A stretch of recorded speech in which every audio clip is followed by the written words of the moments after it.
Hey everybody, Rob Arnold here, and today I'd like to show you how I dial in my amplifiers. Chimaira, my band, has been using Peavey amplifiers. Here I've got a 6505, more about that in a moment, but we've been using Peavey amplifiers pretty much since the beginning to create the sound that we really love and a sound that so many others find desirable. So the cool thing is that it's pretty easy to achieve. If you want to use the exact tools that we use, it's ESP guitars, EMG 81 pickups, Peavey amplifiers, Mesa Boogie cabinets. I've got a couple other components here, which I'll go through in a little bit. But first about the amps, we started with the Peavey 5152. I think some of the history of it is that Eddie Van Halen started the 5150 model with Peavey back in the day. Then they started the 5152, which added really like kind of another channel, gave you the ability to put some crunch on the clean channel, giving you kind of like a third channel. So you have a clean, a crunch, and then the heavy. The heavy they call the lead, and that clean they refer to as the rhythm. It also gave a separate EQ section. On the original 5150, the EQ was shared between the lead and the rhythm channel, but now you can EQ that clean or crunch, as I call it, channel separately than the lead. And then Peavey and Eddie parted ways, and Eddie went to Fender and he took the 5150 name with him. So Peavey just rebranded the 5150 as the 6505, commemorating 40 years, 1965 to 2005 when that happened. And the plus is the same as the 2, it's just the version with that extra channel there. So even though back in the day we started on the 5152s, the 6505 is essentially the exact same thing with a different name. So, and these are the amps that you can buy today. It's harder to find 5152s, you can definitely find them used. You can get these 6505s brand new anywhere, Sweetwater, Guitar Center, I'm sure, stuff like that. They come in combo versions, just a really cool amp. They sound great right out of the box. I know a lot of people are going to be disappointed to hear this, but I don't even know what tubes are in this, whatever tubes it came with. I'm sure maybe they've been replaced because I probably had this amp for years and maybe my techs have replaced them, but I was never like, hey, I want this certain tube in there, or it was never suggested to me. It's just whatever works, and that's how I think it sounds best. I've never been interested in a mod. I've never thought, man, this amp is great, but it could be better like this. Maybe I need somebody to show me that. I don't know. Yeah, I just like the stock amps, and that's what Chimaira has always used. Simple here, just got a tuner and an ISP decimator. The decimator is just a noise gate. Some people use the Boss NS2s or the MXR Smart Gates, Rocktron Hush, things like that, which you need with a high gain amplifier like this. Otherwise, you get a lot of those dun dun dun dun. It's real noisy. If I were to turn this off right now, you won't hear much of a difference. A little bit more hush, but the amp's at such a low volume right now. It's another thing. I mean, these amps are just incredibly loud. My stage volume is really only like a 2 right now. Just for this video, I've got it at like 1. And that's still pretty loud. If I were to crank that up to like 2.5, it's loud enough to jam with a drummer, another guitar player, a bass player. I mean, that's how freaking loud these things are. I've never even had it probably past 5, and that was just for fun to get it up that loud, it's so crazy loud. Yeah, so back to the decimator here, which is the noise reduction again. I always have that last in my line. You wouldn't want it first because anything that could be creating noise in your line, a cable, some tuner, some effect, anything like that, you want the decimator to clean that up. So you want it last in your line. I always put my tuner first in my line as well. If I have other effects going on, let's say if I was using a chorus pedal or a delay pedal or something like that, I'd always want my tuner first before those things because you wouldn't want your tuner receiving a delayed signal or a signal with chorus on it. You want the tuner to receive the cleanest signal possible, and then you want the decimator or your noise reduction to receive all the signals so that it's sending the cleanest signal possible to the head and then through the cabinet there. So yeah, we've always used these Mesa cabinets. There is a 1 in 4 possibility that this is the cab used to track the Impossibility Of Reason. And then as well on our self-titled, that one we use this setup in addition to a Bogner Uberschall just to thicken it up. And that was in addition to this setup right here for the self-titled. But on Impossibility Of Reason, my rig was exactly like this with these exact same settings, again, which I'll get into in a moment. And Matt's was exactly the same as well, except Matt had way less mid-range. My sound, again, is kind of a little tighter and high end. He likes this sound.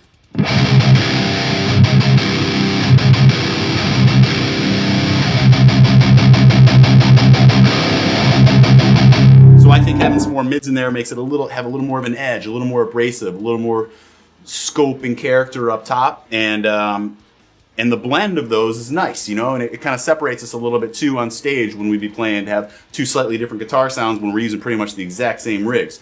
So at the same time, if you have another guitar player, you don't want it to be too crazy different, you know, in metal, I should say.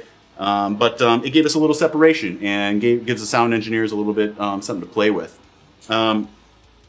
One kind of mistake we made is that when we sent our guitars to be mixed for the Impossibility of Reason, we had these settings, and our producer at the time, the mixer, Colin Richardson, he was actually upset that one of the guitars was missing all that mid-range, Matt's side. He wished that we would have left that in and gave him the option to remove it.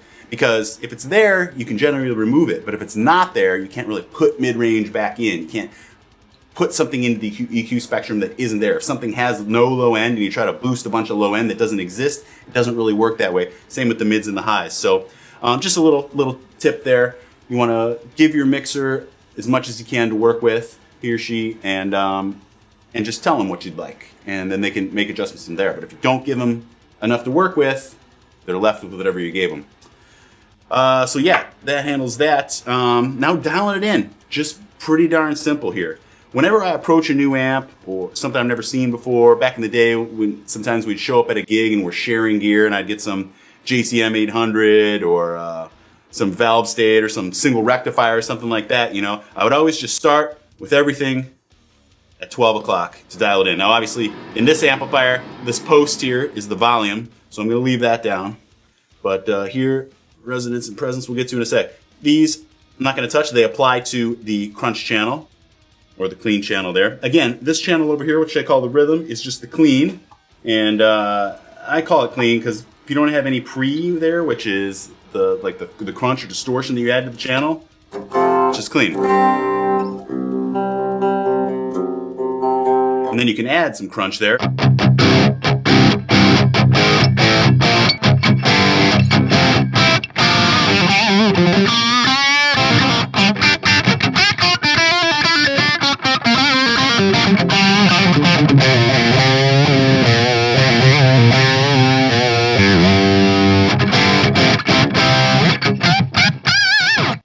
Anyways, so this EQ section applies just to that clean channel there.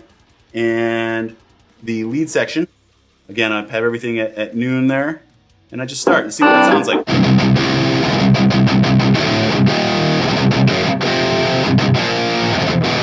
Alright, so first thing, I don't think it has enough gain. So this pre is the gain here. It's more distortion there. I consider that the distortion.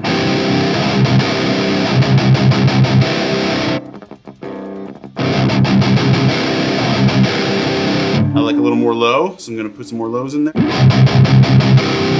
It's already starting to sound good. If you get too much in there, it gets woofy. That sounds good, but if you're playing live or in the recording, a lot of that low end, a lot of that woofiness takes up a lot of the frequency spectrum there. So it's better to have a little less lows in there, in my opinion. One thing we heard early on too as a band is that a band like Slayer, Kerry and Jeff would basically have no low end in their guitar sound, and they would let Tom, the bass player, fill in that low end. If they were all competing for that low end, it would just be a wall of low end and kind of just be undesirable. So by eliminating some low end in your guitar sound, you can let the bass player do his thing in that area, and your mix should be cleaner. A little more mids, I'd like a little more brightness to that. Same with the highs.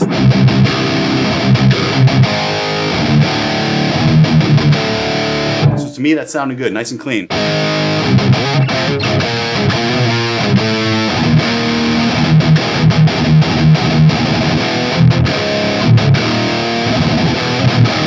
Still a little bit thin right now, so let's go over to this resonance and presence. I'm honestly not even sure what resonance is. I'm guessing it has something to do a little bit with the sustain, but anyways, when you turn it up, it sounds better. I think it gives a little depth, some balls, and then presence, just some kind of in your face. Again, just sounds better when you turn it up. There's a difference with presence all the way down.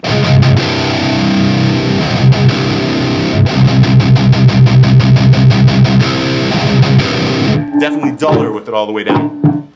So right now how we've got it set up is exactly how I've noted my settings here. I could have taken those settings off and dialed it in exactly the same just by ear, put that tape back, and they would have matched right up again, just because I've done this a million times or just know what I'm looking for in the amp and how it sounds. And you can adjust yours exactly how you like it. So everybody's got a different approach of what they like to hear, so I just wanted to kind of offer just my perspective, how I think about it and what I'm listening for. And the things that I've described there.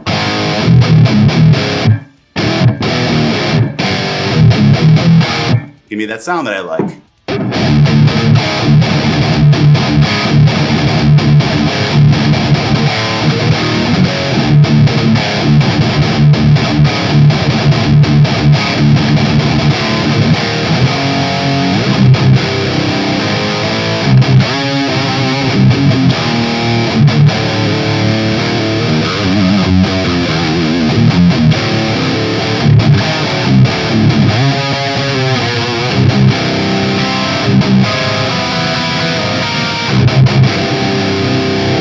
So as you can see there, super easy. Nothing really to it. You know, it's just tight playing through a good guitar, nice pickups, good amp, definitely noise reduction, and a quality speaker, you know. From there, it's out of our hands. And the sound that makes it to an album is then modified by the mixing engineer. I'm sorry, starting with the recording engineer, because it starts with the microphone, where the microphone is placed. Is it straight on? Is it on an axis? Is it right up on the grill? Is it further away? What speaker is it on? Is it aiming right at the cone? Is it off the cone a little bit? All those choices greatly affect the sound. And then from there, again, after whatever microphone is chosen, it then travels to whatever preamp, which is what amplifies the signal in the microphone into your recording software or machine. From there, there's how it's EQ'd on the mixer's end, how it's processed there. So the guitar tone can really change a lot. But as long as you feed it a great sound, generally you're going to get great results. But just wanted to point out that you know, while this tone sounds exactly like it does right now to our ears, by the time it makes it to an album and it's mixed with other instruments and goes through that whole process in mastering, it can change a little bit. And great mixers are known for being able to deliver great guitar sound. So really, in all, a great guitar sound is a combination of many, many things. So yeah, hope you're able to get something from this. You know, if you did, subscribe to the channel if you haven't already. Give the video a thumbs up and come back and see me on the next video, where I'm going to show you why. No, I'm not going to show you why in the next video. I'm going to show you right now why hell is the impossibility reason. Thanks for watching.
Hey, Rob Arnold here, and thanks so much for watching. I hope you'll stick around and explore some of the other videos on my channel where you can see me do things like play some more guitar, or maybe you'd find some of my guitar maintenance tutorials useful, where you can see how to keep your instrument in top shape, tuned up, and ready to go. You can also check out some of the musical projects I've been working on over the past few years, and join me on my Everything You Love conversational show, where I tell all from my storied career touring the world with my band Chimaira, interviewing and chatting with friends and guests, playing riffs, and so much more.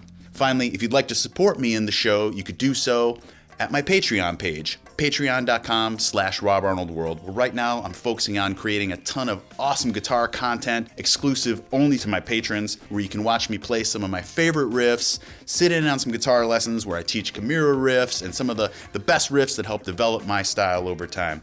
So check that out. Thanks so much, and I'll see y'all on the next video.